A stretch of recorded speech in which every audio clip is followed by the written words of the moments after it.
اگر که قصد خرید ماشین کنترلی تو ابعاد بزرگ رو دارید، این ویدیو کاملا مناسب شما ساخته شده. تو این ویدیو میتونید نکات خرید ماشین کنترلی های بزرگ رو 0 تا 100 یاد بگیرید. اولین نکته مهم برای خرید ماشین کنترلی حرفه‌ای نوع موتوری هست که توی اونها استفاده شده. ماشین کنترلی‌ها دارای دو دسته موتور الکتریکی هستن. دسته اول موتورهای براش و دسته دوم موتورهای براشلس است.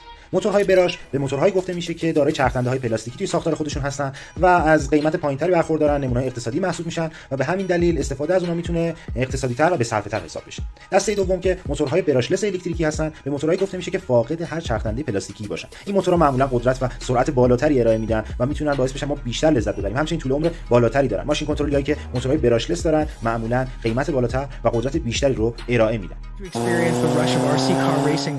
نکته مهم بعدی برای خرید انواع ماشین کنترلی حرفه‌ای ظرفیت باتری‌های اوناست. هر چقدر ظرفیت باتری بیشتر باشه، طول عمر و اون مدت زمانی که میتونید از ماشین کنترلیتون استفاده کنید بیشتر میشه. اینجا میتونید باتری‌ها رو مشاهده کنید که از 2200 میلی آمپر ساعت تا 1200 یا حتی 600 میلی آمپر ساعت ظرفیت دارن. نکته بعدی ولتاژ باتری هاست. هر چقدر ولتاژ باتری‌ها با هم متفاوت باشه و بالاتر باشه، یعنی قدرت و اون توانایی موتور ماشین کنترلی شما بالاتره. باتری‌ها توی حالت‌های مختلف مثل حالتایی که با قاب مخصوص هستن یا صرفاً با کابل استفاده میشن قرار دارن.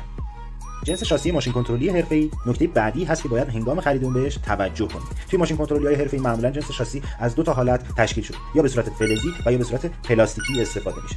و توجه داشته باشید که جنس شاسی یکی از مهمترین گزینه‌ها برای انتخاب ماشین کنترلی حرفه‌ای حساب میشه، چرا که تمامی اجزا روی اون شاسی سوار شده، تمامی اتصالات و زیربندی‌ها به اون شاسی متصله و حتما شاسی باید یک جنس خوب، مستحکم و با دوام داشته باشه، وگرنه شما نمیتونید انتظار طول عمر بالایی از ماشین کنترلیتون داشته باشید.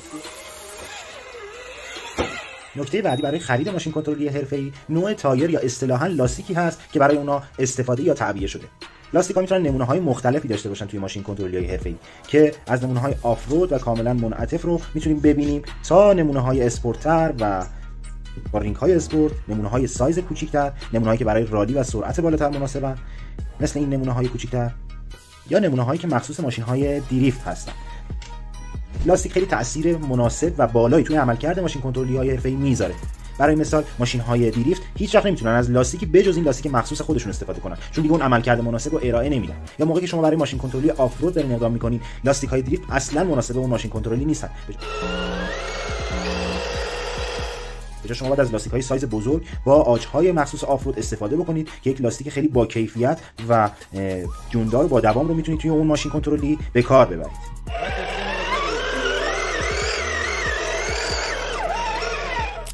مسئله بعدی توی خرید ماشین کنترلی حرفه‌ای نوع سیستم انتقال قدرت اونه. توی بعضی از ماشین کنترلی حرفه‌ای ماشین کنترلی به صورت دو دیفرانسیل و توی بعضیشون تک دیفرانسیل کار می‌کنه. همیشه باید ترجیحتون این باشه که ماشین کنترلی‌های دو دیفرانسیل رو انتخاب کنید، مخصوصا برای کارهایی مثل آفرود که دو دیفرانسیل بودن یه مزیت خیلی بزرگ حساب میشه. اینجا میتونید تفاوت سیستم دو دیفرانسیل و تک دیفرانسیل رو موقع حرکت این ماشین‌ها مشاهده کنید. ماشین تک دیفرانسیل فقط توی یه محورشون موقع حرکت نیرو وارد می‌کنن و چرخاشون میچرخه. همونطور که مشاهده می‌کنید این ماشین به صورت تک دیفرانسیل حرکت می‌کنه. صرفاً دیفرانسیل عقب اون به صورت عقب و جلو حرکت میکنه و چرخ‌های جلو و محور جلو صرفاً نقش فرمون رو بازی میکنن. اما توی این نسخه ماشین کنترلی به صورت دو دیفرانسیل تعبیه شده، یک دیفرانسیل در جلوی خودرو، یک دیفرانسیل در عقب اون که الان میتونید مشاهده کنید. دستگاه با دو تا دیفرانسیل کاملا قدرتی هر 4 تا چرخ اون درگیر میشه، هر 4 تا چرخ اون حرکت میکنه که این خیلی مزیت بزرگیه. این مسئله دیگه که سطح کیفی ماشین‌های کنترلی حرفه‌ای رو تعیین می‌کنه، نوع اتصالاتی که توی اونها به کار رفته. ماشین کنترلی‌های حرفه‌ای کلاً به دو صورت توی اتصالاتشون مواد استفاده شده. ماشین کنترلی‌هایی که اتصالاتشون فلزیه و ماشین کنترلی‌های حرفه‌ای که اتصالات پلاستیکی با جنس درجه 1 و مرغوب دارن. ماشین کنترلی‌هایی که اتصالاتشون فلزیه مثل این نمونه معمولاً از ساخت و کیفیت خیلی بالایی برخوردارن، طول عمرشون بیشتره و قدرت و کیفیت ساخت بیشتری رو نسبت به نمونه‌های دیگه از خودشون نشون میدن. ماشین کنترلی‌های حرفه‌ای که اتصالات اونها به صورت پلاستیکی کار شده معمولاً یک جنس مناسب، جنس مرغوب و اقتصادی‌تر رو نسبت به نمونه‌های فلزی ارائه میدن. تفاوت اتصالات و جنس اونها توی مواردی مثل طول عمر ماشین کنترلی شما، مثل اون سرعتی که میتونه بره، مثل تحمل فشار و همچنین ضربه پذیریش تأثیر بالایی داره. نکته بعدی برای خرید ماشین کنترلی حرفه‌ای سیستم تعلیقیه که توی اونها استفاده شده.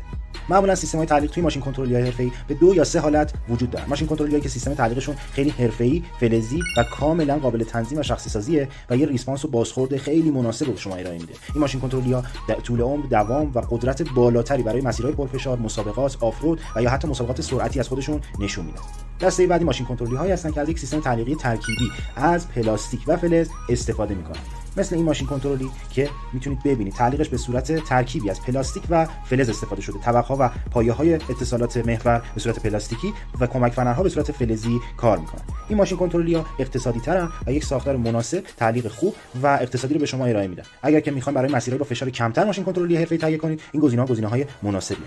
دسته بعد ماشین کنترلی‌هایی هستن که تعلیقشون کاملا به صورت پلاستیکیه و از قطعات فلزی توی اونها استفاده نشده. این ماشین کنترلی‌ها خیلی از تعلیق منعطف و قدرتمندی برخوردار نیستن و بیشتر نحوه استفادهشون برای محیط‌هایی که مسیر کم فشارتری دارن و از اونها شما باید بیشتر توی مسیرهای صاف و مسطح استفاده بکنید.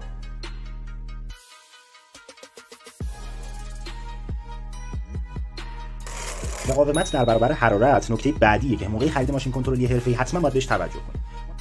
ماشین کنترلی حرفه‌ای چون موتورهای پرقدرتی دارن و همچنین توی فشار و سرعت بالا ازشون استفاده میشه، معمولا حرارت‌های بالایی دارن. شما باید توجه بکنید که این ماشین کنترلی حرفه‌ای خوب معمولا از یک سیستم‌های خنک کننده مثل فن روی بورد، مثل هیت سینک برای موتور و یا حتی وارنیش‌های حرارتی که از سیم‌ها در برابر حرارت محافظت می‌کنن استفاده می‌کنه. ماشین کنترلی‌هایی که برای حرارت و مقاومت در برابر اون بهینه میشن، معمولا طول عمر بالاتری دارن، کیفیت ساختشون بهتره، شما سال‌های بیشتری می‌تونید از اونها استفاده بکنید.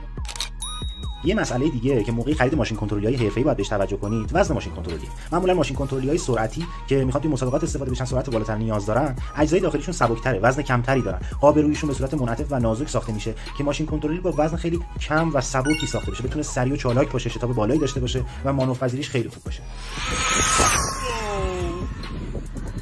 اما ماشین کنترلی هایی که به صورت آفرود هستن معمولا وزن بالاتری دارن یا توی مسیرهای پرفشار میخوان استفاده بشن، چون که ساختار مستحکمتری دارن، چون که قطعاتشون خیلی محکمتر و ضخیمتر و بزرگتره، وزن بیشتری رو نسبت به ماشین کنترلی های سرعتی از خودشون نشون میدن. وزن بالاتر برای ماشین های کنترلی آفرودی میتونه یه مزیت حساب بشه و خیلی نقطه ضعف بزرگی نیست، ولی توی ماشین های کنترلی سرعتی وزن بالا اصلا آپشن خوبی نیست.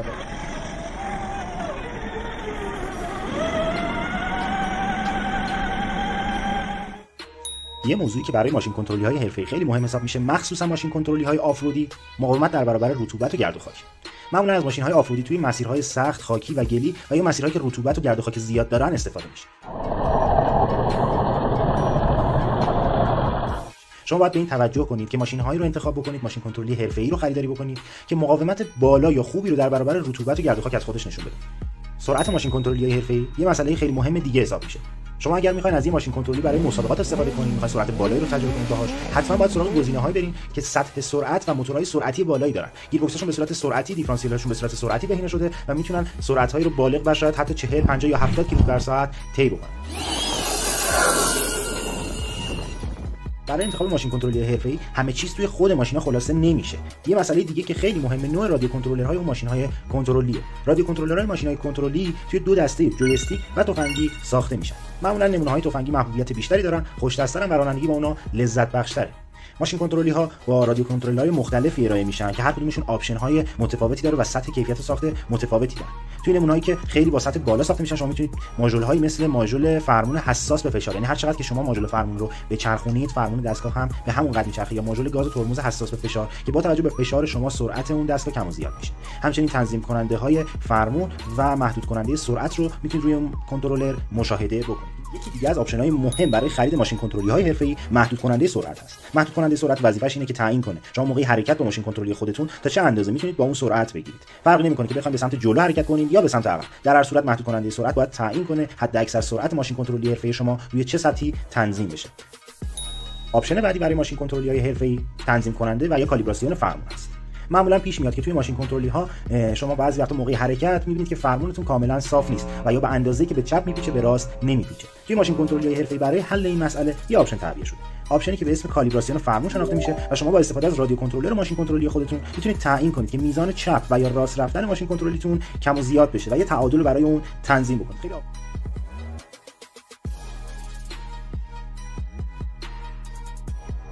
آخرین نکته برای خرید ماشین کنترلی حرفه‌ای نوع بدنه و جنس بدنه روی اون ماشین کنترلی هستش. ماشین کنترلی حرفه‌ای معمولا دارای 3 تا جنس بدنه هستن. یه نمونه منعطف هست، میتونید مشاهده بکنید که ساختار منعطف، نازک و سبک رو داره. معمولا ماشین کنترلی‌هایی که سطح سرعتی بالاتری رو دارن از این جنس توی ساختار بدنشون استفاده میشه، چون با سرعت بالا حرکت میکنن یا توی آفرود ممکنه ضربه بخورن. از این جنس برای ساختار بدنه ماشین کنترلی استفاده میکنن که کمتر احتمال شکستنش وجود داشته باشه و با انعطاف خودش ضربات رو دفع کنه. نمونه بعدی ماشین کنترلی هستن که تماما از پلاستیک خشک و محکم ساخته میشن. این ماشین کنترلی ها ظاهر جذابتری دارن و بیشتر شبیه به ماشین های واقعی ساخته میشن. اینا معمولا تا یه حدی فشار رو تحمل میکنن، طول عمر مناسبی دارن، ولی انعطاف این گزینه ها رو ندارن.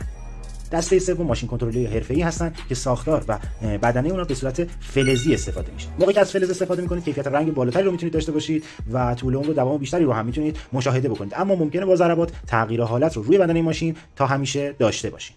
اگر که قصد اینو دارین که یه ماشین رو با استفاده پرفشار یا سرعتی استفاده کنید، حتما از نمونه‌های ماشین کنترلی حرفه‌ای خریداری بکنید که بدنه منعطفی رو دارن. ولی اگر براتون ظاهر مهمتره، نمونه‌های تماما پلاستیکی یا نمونه‌های با روکش و بدنه فلزی میتونن گزینه‌های مناسب‌تری باشن برای شما.